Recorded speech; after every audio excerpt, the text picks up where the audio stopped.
కేటీఆర్కి shock ఇచ్చేటటువంటి ప్రశ్నలే. ఇంతవరకు అనుకుందేంటి, 45 కోట్ల రూపాయలు పంపించారు, విదేశీ సంస్థలకు వెళ్ళింది. అవును నేను పంపించాను, నేనే చెప్తున్నాను అది అని చెప్పి ఆయన చెప్పుకొచ్చారు. కానీ దానివల్ల 700 కోట్ల రూపాయల ఆదాయం రాష్ట్ర ప్రభుత్వానికి ఎక్కడొచ్చింది, ఆ డబ్బులు ఎవరి దగ్గర ఉన్నాయి, ఇది ఈ వ్యవహారంలో సంచలనాత్మకమైనటువంటి ట్విస్ట్.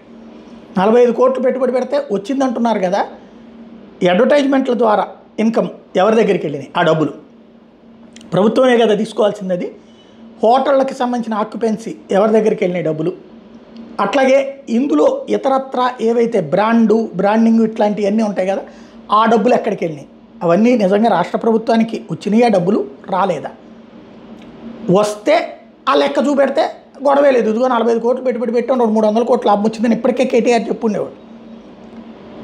బ్రాండ్ ఇమేజ్ పెంచడం కోసం అది పెట్టానని చెప్పారు.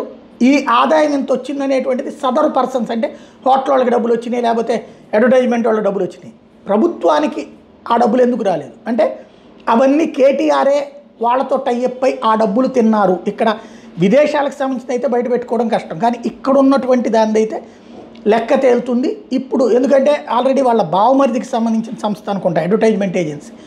ఈ అడ్వర్టైజ్మెంట్ మీద ఇన్కమ్ వాళ్ళ బావమరిదికి వస్తే కనుక మరి ఆయన దగ్గరికి వచ్చినట్టే కదా అది.